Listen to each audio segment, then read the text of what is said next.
Hello and welcome to the Ice Guys. This is the show that takes you into the world of the National Hockey League. Every game, every day, from a betting perspective. With pro sports handicappers, Ian Cameron, Alex B. Smith, and various guests from the world of hockey and sports betting. And now, here's your host, Ian Cameron. Welcome to the Ice Guys, Sunday, February 2nd. Ian Cameron and Alex B. Smith on a busy Sunday. I haven't been able to say that very often, but we got 9 games in the NHL on this Sunday card, and we will also tack on the Monday night game between Ottawa and Nashville. And as a result, there will not be a show tomorrow. No Ice Guys show tomorrow on Monday, so a day off for us tomorrow. We'll be back with you on Tuesday. So what we're going to do is put the Monday game, the only Monday game, Ottawa-Nashville, on today's show, and we'll talk about that at the end. Before we get into Sunday and the Monday night game, we will talk about Saturday. It was a busy Saturday. It was a 9-game slate that started with a matinee doubleheader on national TV on ABC, and we were on the air still on the Saturday show when Landon Slaggert made it 1-0 Chicago 7 seconds into that hockey game and cashed, obviously, the first period goal bet for me with the Chicago Blackhawks in that game. And it didn't take much longer for the first period over to hit. Now 17-2 to the first period over for the Chicago Blackhawks in their last 19 games. 5-1 Florida, though. It was all she wrote after the Landon Slaggert goal for Chicago. Florida got the next 5. They completely dominated that game, and they ended up winning 5-1 over the Blackhawks. 44-25 shots on goal. And like I said, they were seemed like they were swarming in the Chicago zone throughout that entire game. And it ended up being a 5-1 win for the Florida Panthers in that one. The New York Rangers and Boston Bruins. I guess the positive for the Rangers is JT Miller, welcome back to New York. 2 goals for him in his Rangers debut. That's the good news. The bad news is you lost the game 6-3, and you were absolutely piss poor, horrific defensively throughout that hockey game. I feel half sad for him, but half I was laughing my ass off, I will admit, internally with our chat discussions with John Massey during that game. He was not a happy Ranger fan seeing that, calling we're soft as baby shit. He's right.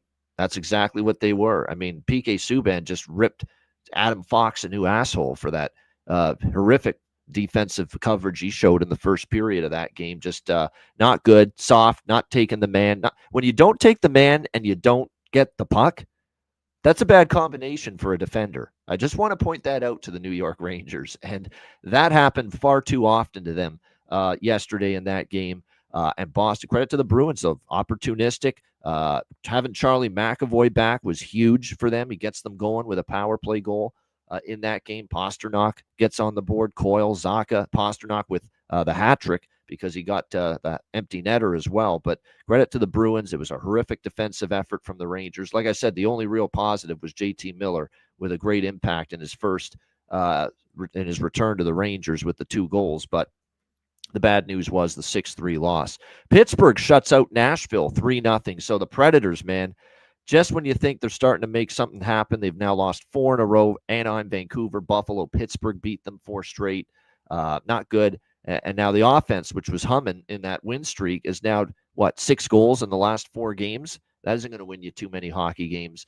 So a bad result there for Nashville, losing 3-0 to Pittsburgh. Ottawa just hammering Minnesota 6-0. And hammer's the word to use, because I have a feeling there was a different kind of hammering going on in Montreal after Minnesota's win the other night, as in hammered, maybe getting hammered for the Minnesota Wild, because they played like it last night. We were worried about that. You know, the big win in Montreal for Marc-Andre Fleury in his final start there in Montreal. We were worried that Minnesota wouldn't be right Saturday in Ottawa, and they weren't. And then to make matters worse, and I still think that game could have stayed under, because I had a piece of the under. I think Alex did, when it was 3-0 Ottawa at the time. I thank Ryan Hartman for costing us all that under, with just stupidity, moronic behavior, asinine behavior, unacceptable behavior. Look, have I said bad shit about Stützle and the diving and the embellishment that he's done in the past? Yes, but nobody deserves that kind of treatment. You're going to slam the guy's head right into the ice off the face-off? What the hell are you thinking? You weren't thinking, clearly. So he gets 5 in the game. He's got a hearing, by the way, with the NHL today. He's going to get suspended for that. He's going to get something. There's no doubt. You can't just slam a man's head into the ice like that or right off the face-off, and they're just gushing with blood. Stützle after that play. And then 5-minute power play, and boy, did Ottawa make the most of it. 3 power play goals they scored on it, and it ended up being a 6-0 win for the Ottawa Senators in that game. Terry Edelman's just that's wild fandom talking, Matt. That's all that is. He always says he's unbiased. You cannot defend Ryan Hartman for that. You can't. There's no defense of it. None. Not at Zero. all. And like I said, he's going to get suspended now for it as well. Alex, did you have any thoughts on that? Because I know that was a game you were paying to.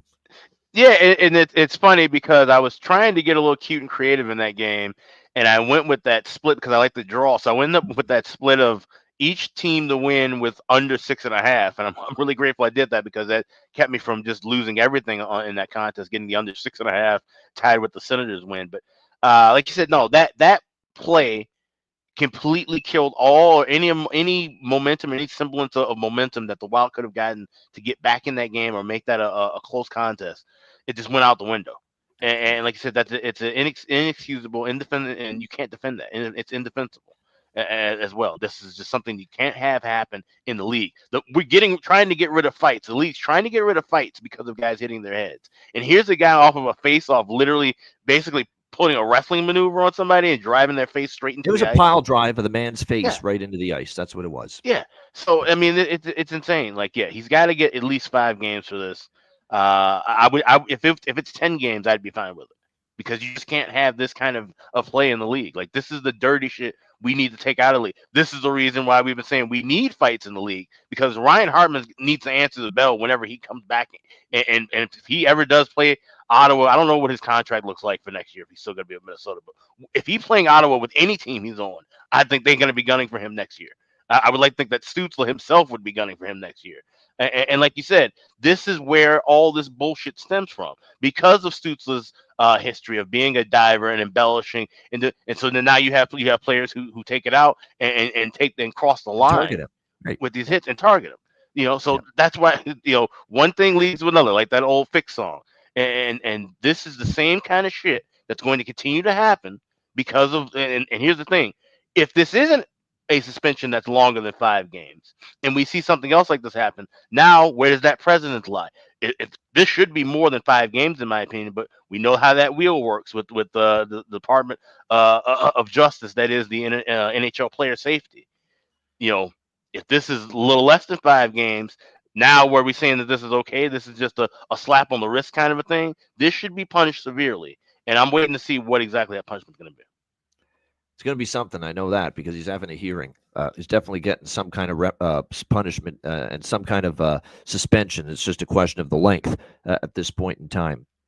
Well, it was not just a system play. Obviously, and I forgot to mention with the Rangers-Bruins when I talked that game. That was a system play as well, and it swept the first period over, full game over, as was LA-Carolina, and it was the super system, that one with LA off back-to-back shutout losses, and boy, I think it was scoreless with like 5 minutes left in the first period. And I'm like in our group chat, well, Kings offense is so shit, so pathetic that it's broke the system. And it looks like we're out of luck here tonight. And then like barely a minute or two later, 1-0 Carolina and then 1-1. Kings tie it before the end of the first period. So like I said, I spoke it into existence. And the first period over comes through with the 1-1 opening period. And LA ends up winning the game 4-2. So they go from shutout in back-to-back games to a 4 spot and beating the Carolina Hurricanes, the red-hot Hurricanes, on the road 4-2. Welcome to the NHL. That's why they play the games. Here's the Kings can't get out of their own way, can't score a goal. They go into Carolina, who's as hot as any team right now, and they win 4-2. And here we go again with Freddie Anderson. Great shutout win against the Rangers, and now you give up 4 and a home loss to the Kings. Not shocked by that. I mean, just inconsistency still. Kemper had a pretty solid game for the Kings in the victory, but Kevin Fiala was great. He had 2 of the goals for the Kings, and just a real solid effort. Nice to see the puck go in for them finally. So the first period and full game over both cashed in that one. So the Super system play goes 2-0. Super system play, by the way, and we do have a super system play today on the card. Super system play is now 5-0 to the first period over, 4-1 to the full game over. So obviously it's been doing quite well. Speaking of what a game it was with the Leafs and the Oilers last night. Phenomenal game. This was one of the best games. It was back and forth. Even when Toronto was up, 3-0 early, Edmonton had their chances. But as you would expect, Edmonton battles back, and basically they were all over the Toronto zone much of the second and third period. But the Leafs defended well, and when they did have a breakdown, Joseph Woll was there for it. And at the end of that game, man, the sequence that Joseph Woll had to save that game, incredible. He made, right at the end, 2 unbelievable stops, and then he had like a couple really good ones like in 30 seconds to go before that. That final minute of goaltending, it's one of the better extended sequences of just, oh my God, he stopped that type of goaltending that you'll see in quite some time. So what a job, and I'm thankful for it to hang on with the Leafs as the best bet for me on the show at plus 145. We had the over by Fective in that game, which swept. That was incredible, and I know I posted the clip online on Twitter X, posted it as well in our group chat. Alex, man, that sequence by Joseph Woll, outstanding. And I'm kind of bitter as a Canadian hockey fan, and I'm sure some other Canadians feel this way. Just another great young goaltender flourishing and developing before our eyes from the United States. As if they don't have enough quality goaltenders right now. Well, that's the thing. Every country seems to have its rotation. What was it, the 2000s, where we had the Finnish wave that came through, and of course, obviously Russia and Canada known for their goaltending, but now it's the U.S.'s turn with guys like Dustin Wolf and Jake Ottinger. Now you had Joseph Woll in that mix, Thatcher Demko. It's fantastic to see the quality goaltending that's coming from this country here. Yeah, no doubt, no question about that. And wait till Jacob Fowler, the kid from Florida who's playing right now at Boston College. And they say he's got number one potential written all over him when he gets to Montreal. So I know they're excited. We talk about the goalie carousel for the potential Olympics in Canada. What about Team USA? They got some decisions to make potentially, right? I mean, it was hard enough coming up with the 3 goalies for 4 nations. Like, what if these young goalies like Wolf continue to develop and Woll continue to develop? And down the road, like I said, this Jacob Fowler kid's going to be up in the mix and probably be one of the better goaltenders. Yeah. Think about this. If we didn't have rosters already preset for 4 nations, we'd certainly be talking about Logan Thompson starting for Canada. But we'd probably be talking about Woll and Wolf being on Team USA, I think, based on what we've seen so far this year. Yeah, no doubt. I mean, right now, the U.S. has depth, plenty of it, as far as goaltending is concerned. There's no doubt about that. Great win, though. Great game last night, that was. How about the Islanders? How about this run? They are – I'm not there yet. I'm still not totally buying in, but you have to admit right now with this Islanders team that it's been a pretty impressive little run they've put together. There's no doubt. You see what the run it's been for them. It's been very impressive. 1, 2, 3, 4, 5, 6, 7 straight wins. And some of the teams they've beaten are really good teams. Carolina, Colorado, Tampa Bay. You really have to give this Islanders team credit. 3-2 overtime win last night against Tampa Bay. They're going to have a chance to prove themselves once again today. They're on a back-to-back down in Florida against the Panthers. And like I said, Tampa Bay not scoring right now. That's why. And I like the under. I leaned to the under. I actually did bet a small under bet on that game. I said Tampa Bay's not really a team that's putting the puck in the net right now. I did have the under in this next game, Winnipeg, Washington. And unfortunately, look, they humanized Logan Thompson a little bit, the Jets. 5-4 overtime win. He wasn't terrible, but definitely not, nearly as sharp as he's been. But you have to give the Jets credit. There are a few of those goals he had no chance on. But it was a really good effort from the Winnipeg Jets. Great job by the Caps, though, again, to battle back. That's the one thing about Washington. When they've lost this year, they've lost so many times in overtime that they've gotten so many single points, in games that they've lost because they've managed to come back or battle and get to overtime. But nevertheless, that was another great hockey game. 30-29 were the shots for Winnipeg, which tells you how even it was. And Josh Morrissey, 2-goal night, including the overtime winner. And, of course, we have the bargain bin special of the night. With PLD. Yeah, you know me. Pierre-Luc Dubois plus 375. Cash is one of my bargain bin specials from yesterday's show in that game. And the last game of the night, We talk about Dustin Wolf. Dustin Wolf didn't play that bad. You look at the goals. Larkin's goal was a great shot. Edmondson, I don't think he saw all of it, and it was a pretty good shot. And then after that, he shut the door, gave Calgary a chance. They got it to 2-1, but not enough. Andrew Kopp with the empty net goal. And Detroit now on a roll as well. After the 3 straight losses that they suffered, they've now ripped off, 5 in a row now. And they get the 3-1 win last night over the Calgary Flames. So Todd McClellan's team, continuing to get the job done and get themselves right back into the mix in the playoffs. But they're on a tough back-to-back, and they are 0-4 this year on a back-to-back, the Detroit Red Wings. They're another Columbus where they haven't won on a back-to-back this year. That being said, it feels like they could be due, and they're playing pretty well right now. But that's an interesting game, them in Vancouver tonight, which we'll get to. Alex, anything more you want to add on any of the action from Saturday? No, I mean, you mentioned with the LA Carolina game, that was huge for me because I had that first period over as my best bet. And then also end up grabbing some extra. I got plus 175 because we're waiting forever for the goals to come through. And then I also had both teams to score that I added on right before puck drop. So when all those 2 goals came in late in the first, that was a nice, pleasant thing to see. But like you kind of covered everything for the most part. That was pretty pertinent. Like I said, seeing these great goalies, Wall, like I said, having a great performance. Wolf, even despite the loss, like I said, had a good performance after giving up a couple of goals. And that's the thing now. We're seeing these teams clamping down defensively. That's why draw season is in full effect. We've seen a couple of games go to overtime. That's why we're betting these unders now because we're starting to see more defensive play as we're heading toward the break. Exactly. Yeah. And even when this guy's starting to bet some unders, tells you all you need to know. That might be time to start looking at some of them. And you're right.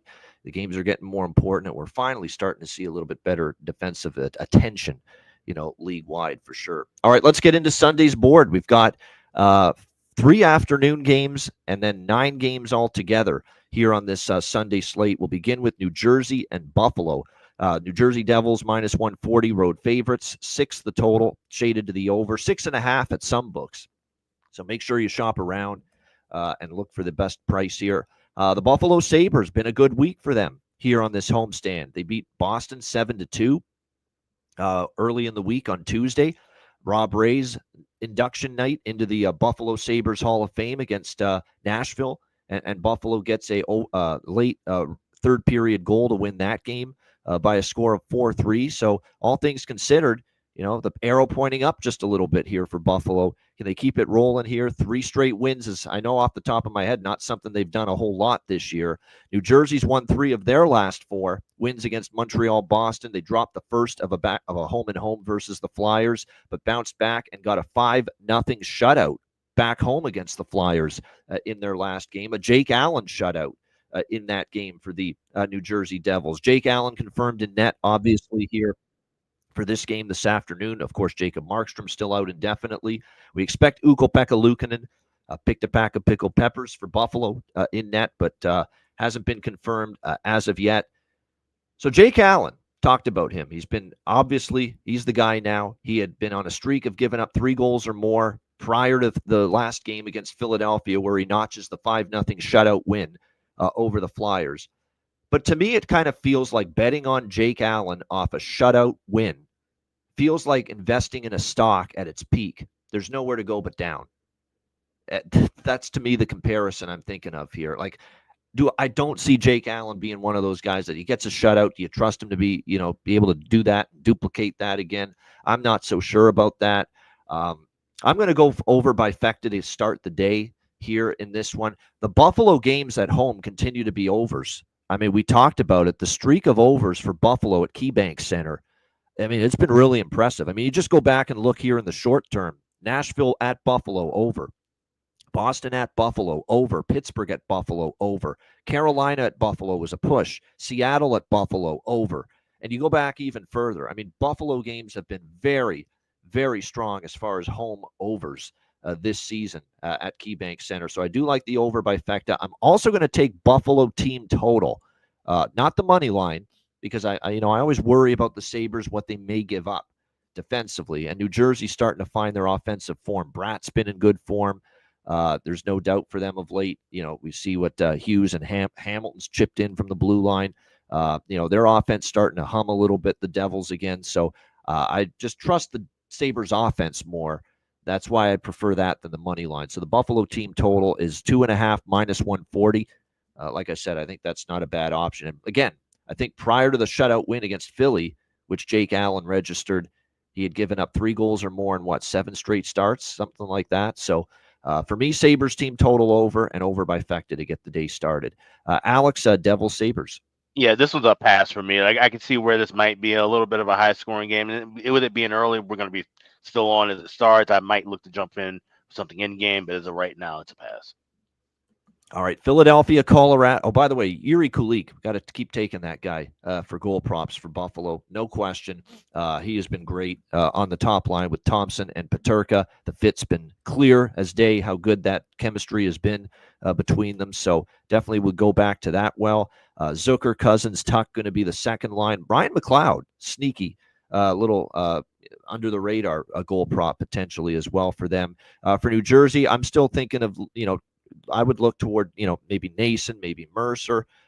Keep your eye, too, on Andre Palat, the veteran. He scored in the last game against Philly, and he's on the top line with Hughes and Bratt. If he maintains that position in the lineup, he's probably going to be able, to find the back of the net. So definitely interested in looking at maybe Palat as well. All right, Philadelphia, Colorado. We've got Colorado minus 220, home favorite, 6 the total in this game.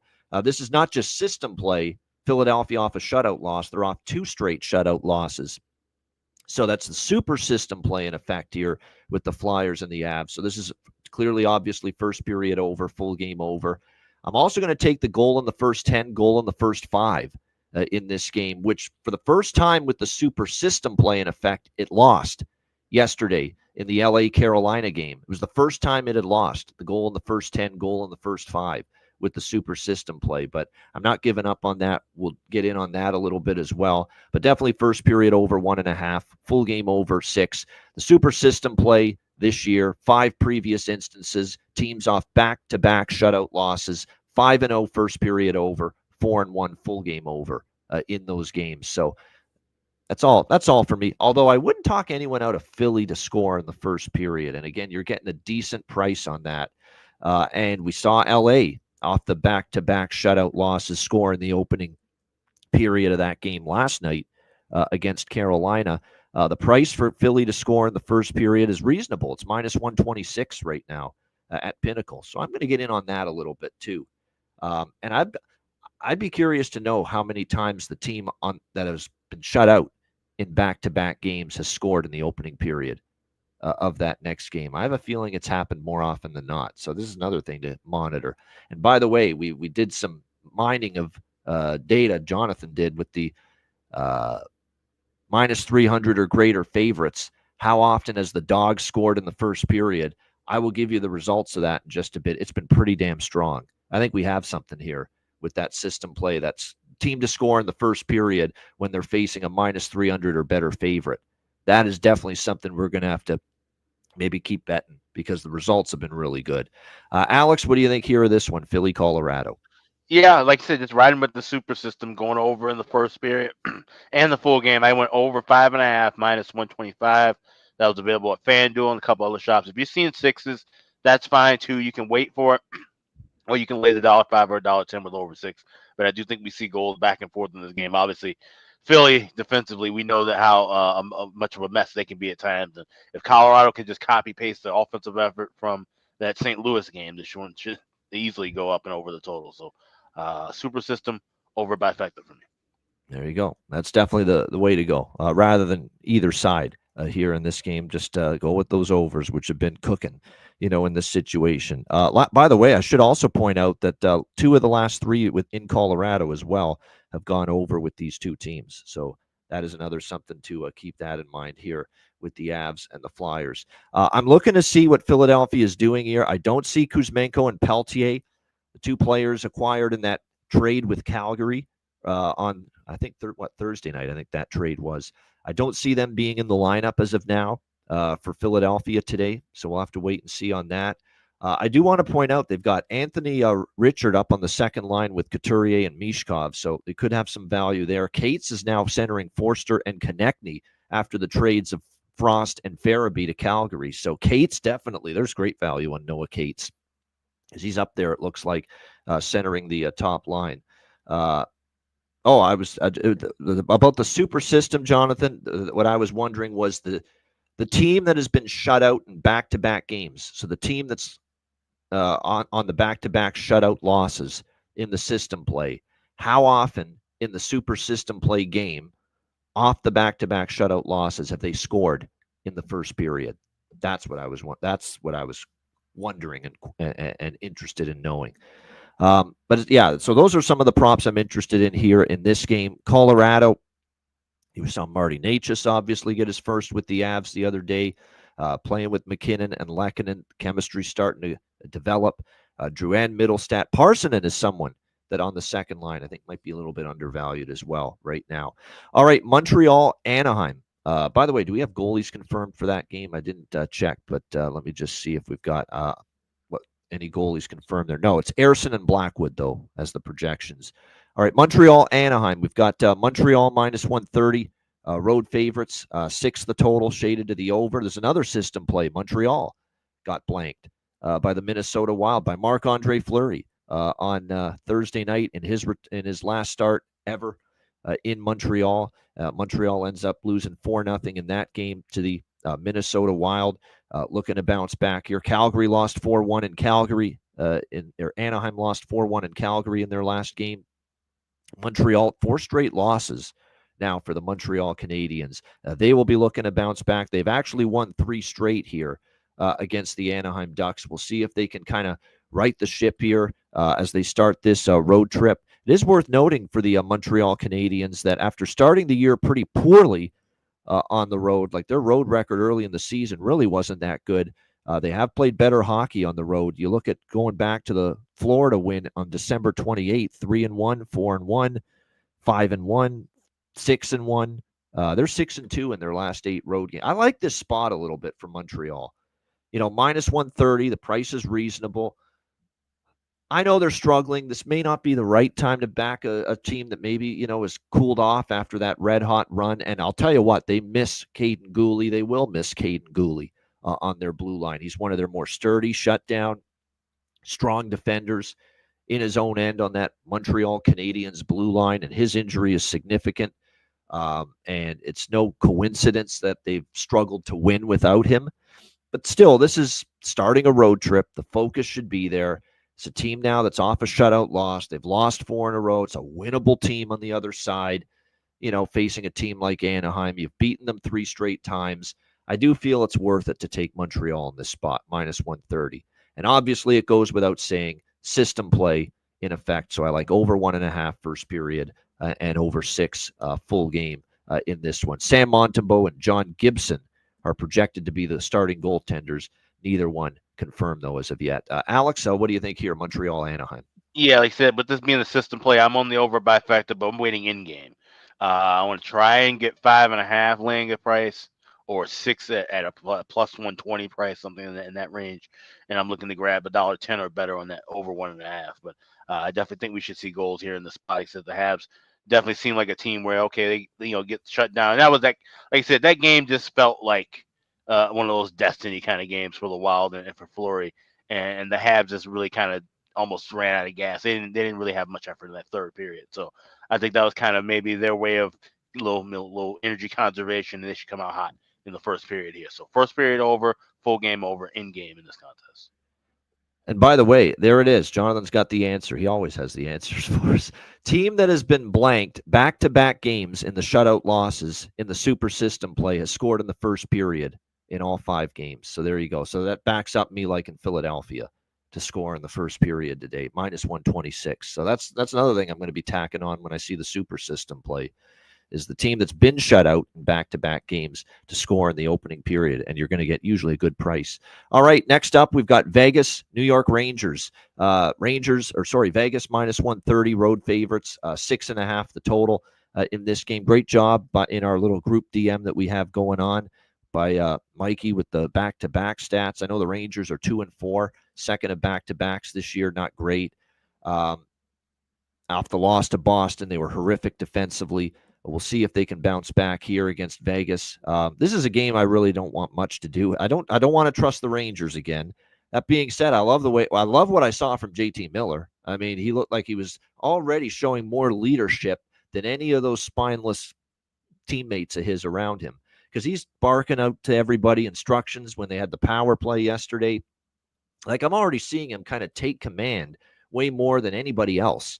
So that's the positive from yesterday. The negative is just the defensive play and soft, and nobody takes the body anymore.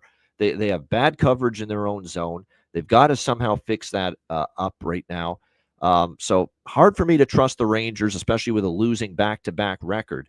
But am I ready to lay a price on the road with Vegas? Not really. We'll see how this one plays out between these two teams. You know what's funny about Vegas and the Rangers lately is both teams have been inconsistent as far as some games they've been able to score, and then some games they've given up a shit ton of goals. So which one is it going to be here? You know, are the Rangers going to try to tighten? You got to believe, too, we're going to see Jonathan Quick here on the back-to-back. He's projected to start for the Rangers, not confirmed. Aiden Hill projected, not confirmed yet, though, for the Vegas Golden Knights. See how this one plays out. Series history. We've seen actually 5 unders, 2 overs, and 3 pushes in the last 10 head-to-head meetings between these two teams. A mixture of Vegas winning, Rangers winning. One thing I do like here, the only thing is the draw. I will take a shot with the draw here. Vegas has had back-to-back games, a go past regulation against Dallas and Columbus. I can see this one being a pretty close game here this afternoon, or tonight, I should say. East versus West means neither team is all that concerned about the other team getting points out of this game. So the draw, that's the only thing for me pregame here. Alex, what do you think here? Vegas, New York Rangers. Yeah, that's the only thing that I was looking at it at as well. Maybe the under. I might take a sprinkle with the under, but I could see maybe this be a game with an early goal. So this would be a live under for me, but I do like that draw. Just was trying to look up what prices are best available. See at BetMGM plus 300.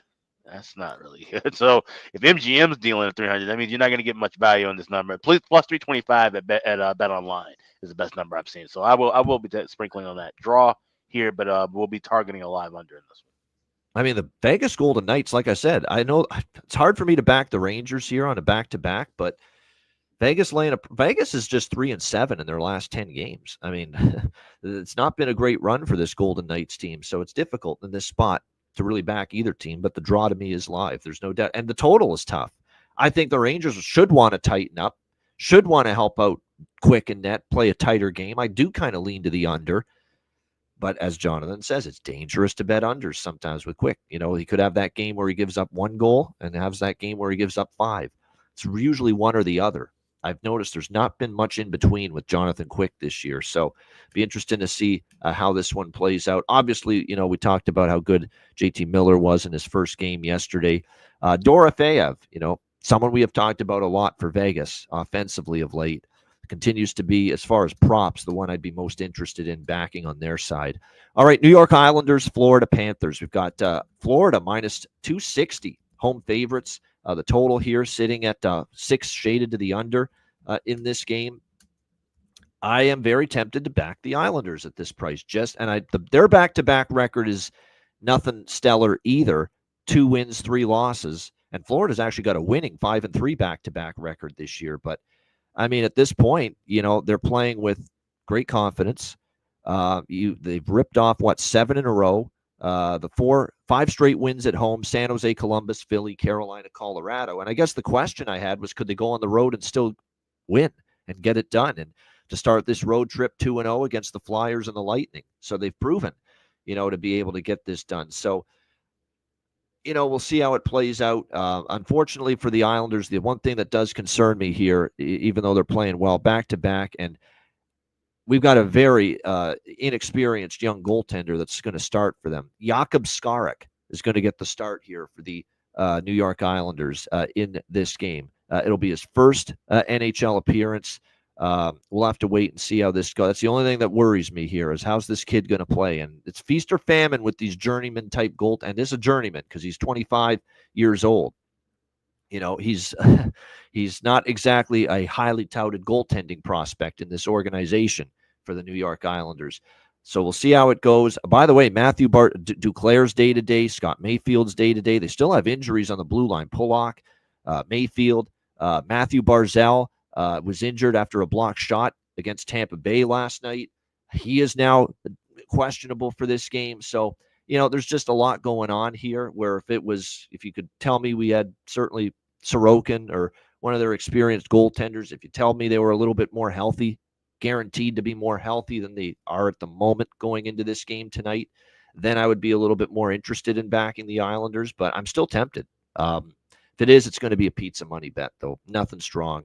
I am worried about these injuries. We don't know what Jakub Skarek's going to do in net. Yet, that being said, we've seen teams, just really bear down and try to win one for this goaltender that's getting the first appearance. That usually gets you focused to be strong in your own end. If even with Skarek in net, I will say this: the Islanders have been defending lately. Florida has got Spencer Knight in net for this game on a back-to-back, and he's been tremendous of late, absolutely spectacular. And Jonathan noted in our chat, 6-0 to the first period under. That's right, first period under in Spencer Knight's last 6 starts. So you know what I lean to, and it's the first. This is Nice Guys first under by Fecta. Under by Fecta, I lean in this game, actually. Well, 6 straight first period unders for Knight. Yeah. And, the Islanders are trending under. They've been on this win streak. They've been winning mostly with defense. They've gone, 6-1 to the under in their last 7 games. I think when you look at Florida here on the back-to-back, what's their back-to-back totals record? 5-1-2 to the under for Florida on a back-to-back this year. So, yeah. We're making history here on the Ice Guys show. I lean under by Fecta with the Islanders and the Panthers here.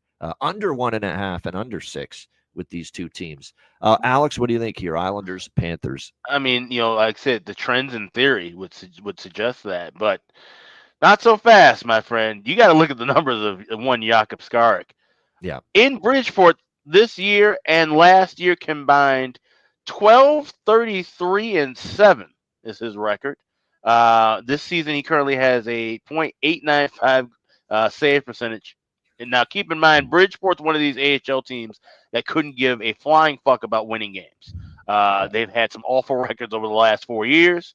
They've missed the playoffs in 3 of the last 4 years. So we'll take some of those things a little grain of salt. But even with that being said, those are still some pretty bad numbers for an AHL goalie. And this kid's now making his debut against the Florida Panthers team that, once again, one of these dangerous teams where they can, especially at home, wade through the waters and coast and win this game 3-1, or they can turn on the afterburners and win this game 7-2. I got a feeling it could be a little bit more like the latter. Give me the full game over 6. I'm not even looking at the first period in this one. This seems like it could be a game where we may get 1 goal. This could cash under in the first, but then we get some goals. I think the floodgates open up maybe in the second, third period with the Owls. Like I said, this streak can't last forever. I lean toward Florida, but obviously can't back them in anyway. So give me the full game over. Yeah, that's the scare. His numbers aren't good. You're going to have to hope the Islanders put a brick wall up in front of him. And look, they've been playing good defense, though. They have been of late. Question is, can they do it even more tonight? Like, they've given up 2 goals or less in all 7 wins. They have not given up more than 2 goals since they lost to Philly on January the 16th, 5-3. So, like I said, it's tricky. I just don't know if I've got the guts to go big. I certainly don't have the guts to go big on it. This is like tiny bets here, unders and Islanders. I'm petrified of Skarek. But, I mean, team momentum is a real thing, and the Islanders certainly have that on their side right now. They come to the ice now expecting to win, when you go through a run like this. But like I said, it is back-to-back. It is Skarek, who's got really poor numbers down at the American League level. So that is your big concern here. Overcoming that if you're going to be on the Islanders and the under here in this one. All right, next up, we've got Columbus and Dallas. I can't say enough about this Jackets team and the great job they've done. Minus 260 home favorites here, the Dallas Stars in this game. The total sitting at 6, shaded to the under between the Jackets and the Stars. Dallas obviously off a win against Vancouver Friday night. Vancouver had just heard about the trade and JT Miller being sent to the New York Rangers. Now we'll see if they can follow that up. And now they get Mason Marchment back. following a lengthy absence. So talked about how this team's still been able to not only tread water, but, play well in the last few weeks without Mason Marchment and Tyler Seguin, and now obviously having to be without Miro Heiskanen for an extended period of time. But now they get Mason Marchment back, Key Cog. That certainly will help Dallas moving forward. But this Jackets team, man, what a story they are writing. 3 straight wins for the Jackets, all of them in overtime. Going into this game against the Dallas Stars. And it is worth noting here, by the way, with Dallas and Columbus. Dallas has won 7 of the last 9 games between these two teams. Last year, there were 2 meetings. Dallas won both 5-2, 5-3. Elvis Merzlikins has been confirmed in net. I will go on record and say this could be the best stretch of games I've ever seen from Elvis Merzlikins right now. Like, I don't know if I've seen him play this well for this long in his career. 1 goal allowed, 2 goals allowed, 1 goal allowed, 3 goals allowed, 1 goal allowed, 2 goals, 3. I mean, that's now 3 or less allowed in 7 straight starts for Elvis Merzlikins. And the record with Merzlikins in net, 1, 2, 3, and 1, 4 and 1, 5, 7 and 1 in his last 8 starts. Elvis Merzlikins in net here for this Columbus Blue Jackets team. We'll see how it plays out, but I definitely like the draw. 3 straight overtime games for Columbus. I don't know if they beat Dallas. Dallas finds ways. Dallas can win when they don't play well. I could see Dallas not playing great today, but I could still see them winning because they do a great job of winning when they don't play their best. Like in the Vancouver, they didn't play great against the Vancouver game. You were watching a different game than me if you thought Dallas played a great game against Vancouver the other night. No, they were just opportunistic, and they feasted on some Vancouver mistakes. Vancouver carried the play most of that game at 5-on-5 even strength. But Dallas is such a good team. They find ways to win when they don't play their best. It's plus, all this travel for Columbus. It is 3rd game in 4 nights. They go to Buffalo after this. So I don't know if I'm fully there with trusting them to win the game outright, although I'm tempted by this big plus money price on the Jackets, the way they're playing right now. But I do like the draw, 3 straight overtime games for the Jackets. And I like Columbus to score in the first period. This does not fit that minus 300 or greater favorite system. But I still think in Dallas, what they've done sometimes in these spots. Teams have gotten on the board early against them. So that's the best approach I like the most with Columbus in this game, is just asking them to score in the opening period. And I think they can do that. And this is one of the best first period teams in the NHL this year, Columbus. Goal differential and goals scored in the first period. Columbus is top 5 in the NHL this year. They have been a great team as far as getting on the board in the first period. So I really like that, actually, that minus 120 Columbus goal in the first period here in this game. Alex, what do you think here? Jackets, Stars. Yeah, that's been the key to their victories all year, is that they've been able to jump out early on teams. And that's something you'll have to do against a quality team here like Dallas. I have the dog and the draw split here, but a little bit more on the draw. Plus 385 is a wonderful price. Like I said, a team that's had 3 overtime games in a row, but because of this inflated price with the favorite, we're getting a good price there on the draw. So that's available at Bet Online. But plus 220, I took a little sprinkle with that as well. Like I said, this could be a game where maybe Dallas does, find a way to squeak it out. Usually, when they play those tight games that go to overtime, they usually end up getting that win. It ends up being 3-2, 2-1 kind of a contest. For that reason, I'm not looking at anything with the total first period or full game. Just going with draw and a little sprinkle on CBJ. Something that we wouldn't have said early in the season. 9-1 to the under for the Columbus Blue Jackets in their last 10 games. They've become an under team, and it's because Merzlikins is playing so well right now for the Columbus Blue Jackets. We'll see if that carries over here into this game. That being said, the series history, both games did go over last year, so I'm kind of at odds here with the total. I'm not really loving the under or the over in this game. Totally neutral on it when it comes to this game. I would say for goal props here, go back to the same cast of characters for Columbus. Fantilli, JVR, the old veterans even stepped up lately. Kent Johnson for them. For Dallas, Wyatt Johnston. Mason Marchment's going to slot back in with Duchesne and Bourque on the second line. Michael Granlund, by the way, is going to make his Dallas debut, it looks like, and they've got him on the third line, Pete DeBoer, with Jamie Benn and Logan Stankoven on the third line. Cody Ceci also enters the lineup in that deal with San Jose. He'll play with Leon Bischel on the second pair. Labushkin and Harley still on the top pair. I still say Thomas Harley props. Matt mentioned them in the chat prior to Dallas's last game against Vancouver, the first game since Miro's injury, that he now is going to eat up all the power play time, top pair minutes.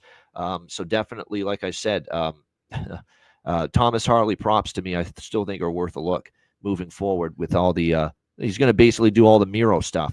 And he's taken over a lot of that. So, like I said, Thomas Harley, and he did get an assist on Friday against Vancouver. So whether it's goal prop, assist prop, point prop, anything involving Miro Heiskanen's replacement on that top pair, Thomas Harley, makes sense to me. All right, next up, St. Louis and the Utah Hockey Club. Utah, minus 130, home favorites.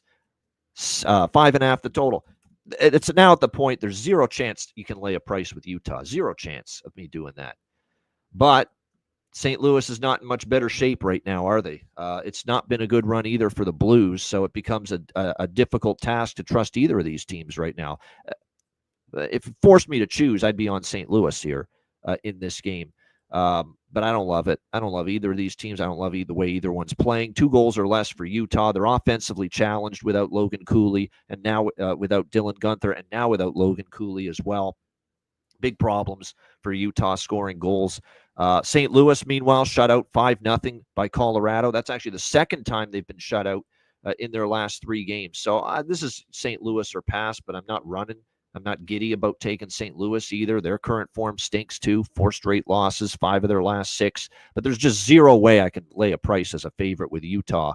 8-17 now on home ice. So, but I do like the system play, and I say like loosely because I don't love either team's offense right now.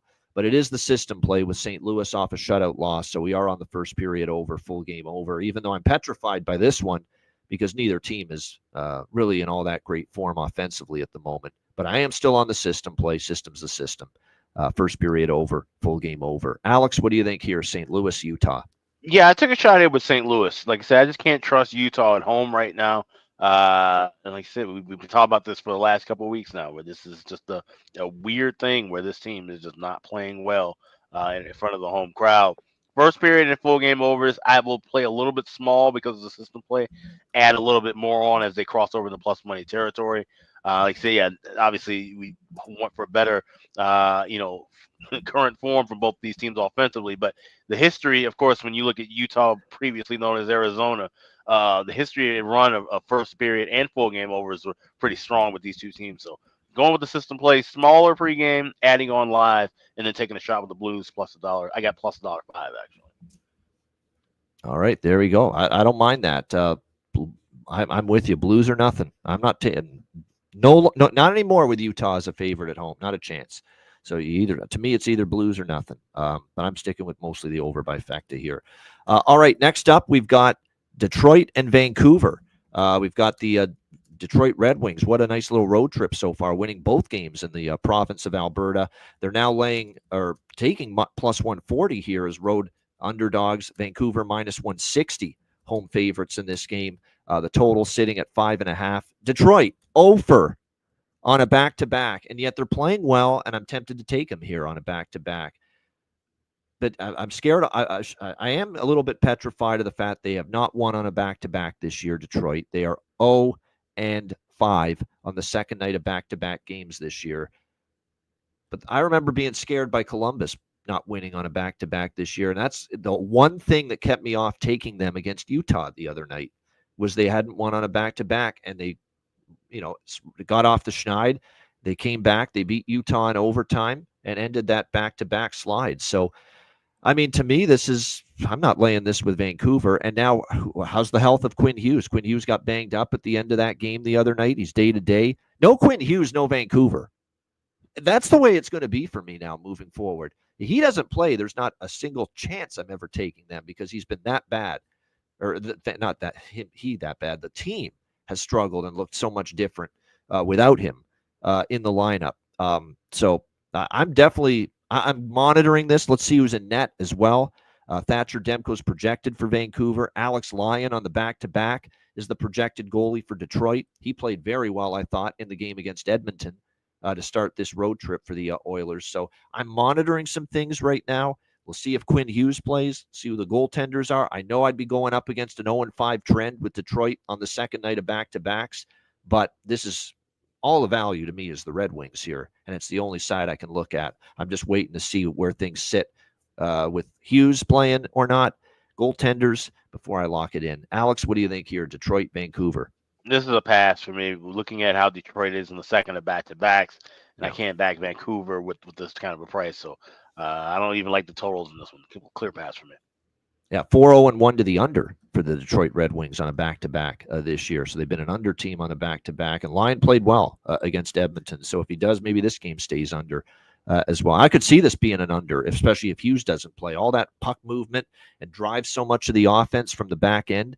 You know, good luck getting that rush started without him, because there's not really anybody that does it anywhere close to as well as Quinn Hughes on this Vancouver Canucks team. So, I'm not even all that bullish on the total either way, in this game. But I am bullish one more time. I mean, maybe we don't bet him again after tonight because it's two in a row he hasn't scored. But Marco Casper, the friendly betting ghost, one more time here as far as a goal prop in this game. Connor Garland, by the way, is red hot right now for the Canucks too. So maybe if you're going to look at a Vancouver player, that's the one to look at here in this one. All right, final game of this Sunday slate, Calgary, Seattle in the Emerald City. We've got Seattle -150, home favorites, 5.5 the total in this game. Flames off the 3-1 setback last night versus the Detroit Red Wings, the aforementioned Red Wings at home. Now they're on a back-to-back. The Calgary Flames, here's another team that's been porous on a back-to-back. 1-5 Calgary on a back-to-back this season, 4-2 to the under in those back-to-back games as well. So feels like a slam dunk spot for Seattle. It certainly sounds like a great spot for Seattle. We'll see how they fare here in this one. I'm going to probably do a split because I feel like I really do want to take Seattle. It's a really tricky spot for Calgary, and they've got Dan Vladar in net tonight, not Dustin Wolf, obviously, because of it being a back-to-back. Joey Decord should be in net, by the way, for Seattle. And look, Seattle, I know it was San Jose they needed, and they've been struggling. And I know it was only San Jose they beat, but still to 6-2, they needed it. They got to win. Let's see if they can build some momentum off that. And by the way, they've owned Calgary. They've won 3 straight meetings versus the Calgary Flames. So I'm going to go with a money line split. Seattle -150, right on the nose. And I'm no regulation, just straight money line, -150, split up with Seattle team total over 3.5 +120. So just a little bit of a split here with the Kraken money line, Kraken team total over 3.5 here at +120. I just think it's just a really, really tough spot for Calgary here. Alex, what do you think here? Final game for Sunday, Flames, Kraken. Yeah, I think this will be a tough spot for Calgary as well. But once again, a team that I can't trust in Seattle, laying a lofty price. I'm going to take a shot here with this first period over pregame. I'm seeing -115 at Bet Online, a couple other shops. I think we could see some goals early, especially with Vladar, and that he could be susceptible early in contests. So I think we could this might be one of those games where we see a couple of goals early and then maybe it slows down a little bit. So this could open up and be a good live under opportunity. But I do like that first period over. Another thing, too, I forgot to mention about St. Louis, Utah. That's a system play, obviously. St. Louis off a shutout loss. It's also aligned with Seattle on a first period over streak, consecutive game first period over streak for St. Louis as well. So that is part of the mix as far as that game is concerned between the St. Louis Blues and the Utah Hockey Club there in that one. So just make sure that you're aware of that. All right, great stuff. Like I said, but by the way, we're not done yet. I've just remembered. We're obviously not going to have a show tomorrow. There's only one game in the NHL. So we are going to talk about that game right now before we get to Bargain Bin Special and Best Bet. This is the one and only game taking place Monday night. And of course, with it being the only Monday game, obviously it's the game that it's on Monday. It's only on Prime. It is. It's not only the only NHL game on Monday night, but it's obviously the prime Monday night hockey game in Canada, coast to coast. Ottawa Senators, Nashville Predators. We've got Nashville -130, home favorites, 5.5 the total in this game. So been here before with Nashville when they've been favored. We were here last week talking about Nashville against Vancouver at home when they were favored. And I did not take Vancouver in that game, but I think Alex did. And I said it that day. Nashville is a favorite, not a chance. It's either dog or pass when I see Nashville favored. So I can tell you right away for Monday night, it's Ottawa or nothing for me. But let's wait. Let's see where things stand. Let's see who's in net and all that. But there's just no. Nashville's still got issues. We see it. They can't get both ends of the ice on point at the same time. That's what we're seeing. When they were winning all those games during the win streak, they were scoring 5 or 6 goals and they were giving up 6. Now, there's the offense has dried up here the last couple of games. So it's just all over the map for this team. You never know what you're going to get from them. So we'll see how it plays out here in this one. But obviously, with Nashville favored, the only interest I have is Ottawa in this game. So it's Ottawa or pass. We'll make our final decision, obviously, tomorrow. We do have the system play here with Nashville shut out by Pittsburgh Saturday night 3-0. So this is a reluctant first period over, full game over, because Ottawa feels like an under team. Don't be fooled by that over last night with Minnesota. If not for the tomfoolery, that was going to be an under. So, but the system's the system. So we got to take first period over, full game over. Alex, looking ahead to Monday night, what do you think here, Ottawa, Nashville?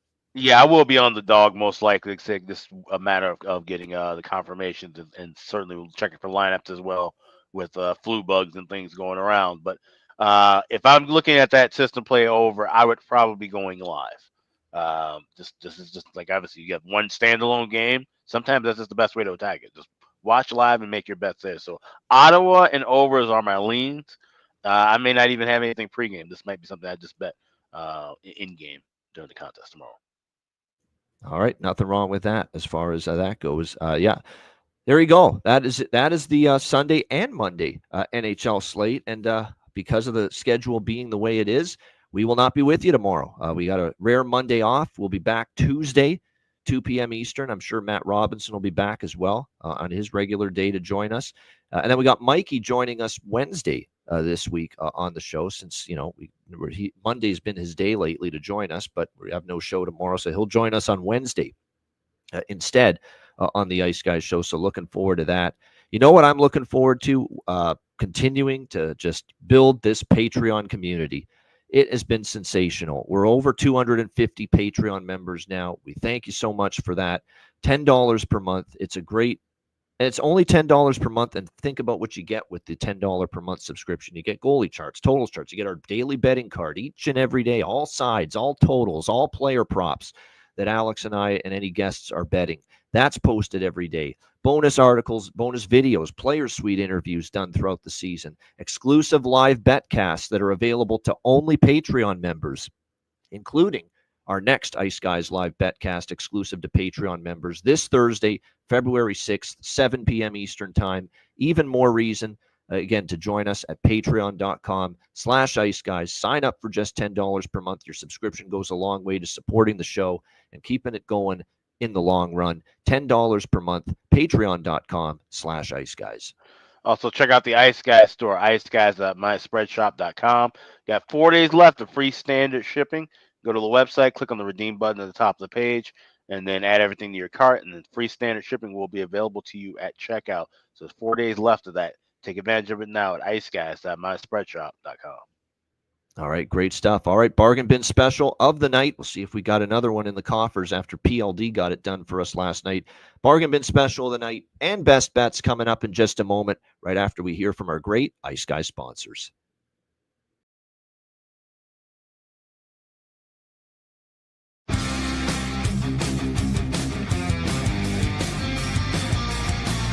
Support for the Ice Guys podcast is provided by Boston Hemp Incorporated,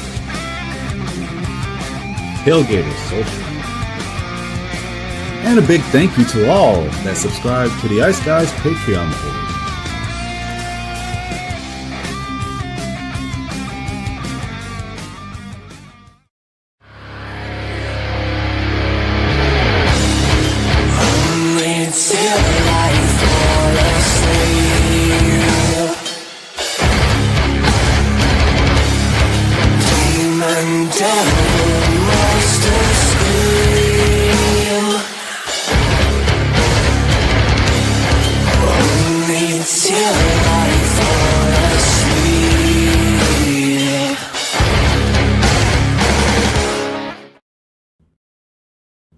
Everyone loves a perfect pair. Bacon and eggs. Thunder and lightning. Mario and Luigi. A hot dog with fries. Ian and Alex B. That's right. Everyone loves a perfect pair. So why not pair up your game nights with Boston Hemp? From exotic flower to concentrates and edible products. You'd be hard-pressed to find a better pairing than Boston Hemp and hockey. Check them out today at bostonhempinc.com. That's bostonhempinc.com. Boston Hemp Incorporated, the official smoke sponsor of the Ice Guys. Void where prohibited by law. Not available outside of the United States. Must be 21 or over to obtain products. Check your local regulations to see if Boston Hemp is available in your area.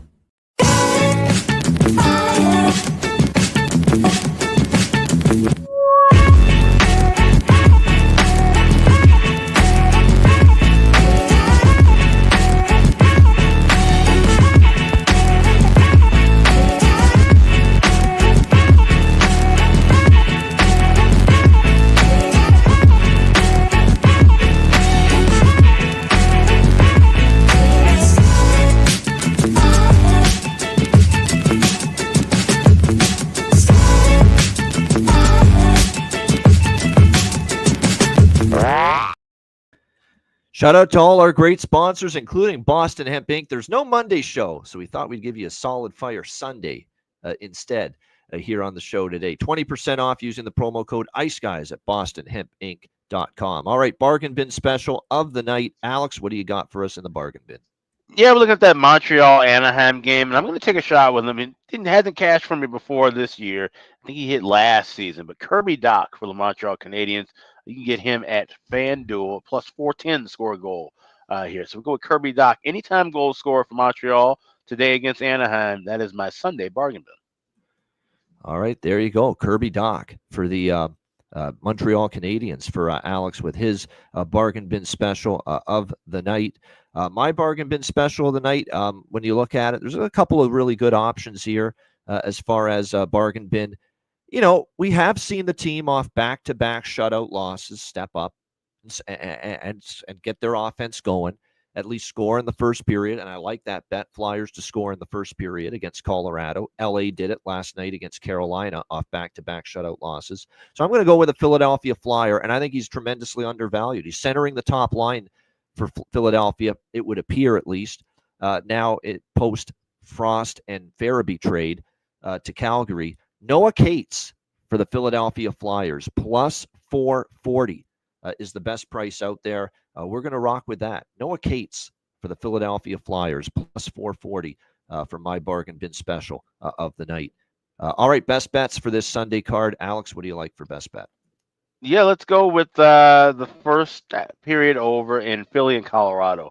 Obviously, with that super system, that's something that's been very, very solid. 5-0 to the first period over when teams are all back-to-back shutouts. Philly fits the equation. So Flyers Avs, first period over, 1.5, minus 125 is my Sunday best bet. There you go. Flyers Avs, first period over, the super system play for Alex P. Smith with his Sunday best bet. My best bet for this Sunday card, it's a card that I don't love anything today. I like the system stuff, but I don't want to go with the system stuff all the time for best bet. Trying to give you a little variety here. I'm going to give you Montreal minus 130 against Anaheim. I like this spot for them. Okay, I know they've lost 4 in a row. Maybe you just want to be fading them now until they win, but this is a winnable game. This is Anaheim. You're starting a road trip. I expect the focus to be there, and I expect the Canadians to get the job. They have faced a tough schedule as well. So Montreal, minus 130. They've beaten Anaheim 3 straight times. Canadians, minus 130 for my best bet here for this Sunday NHL card. Shout out to everyone in the chat. Hit the like button. I'm also on the system play, obviously, in that Montreal-Anaheim game as well.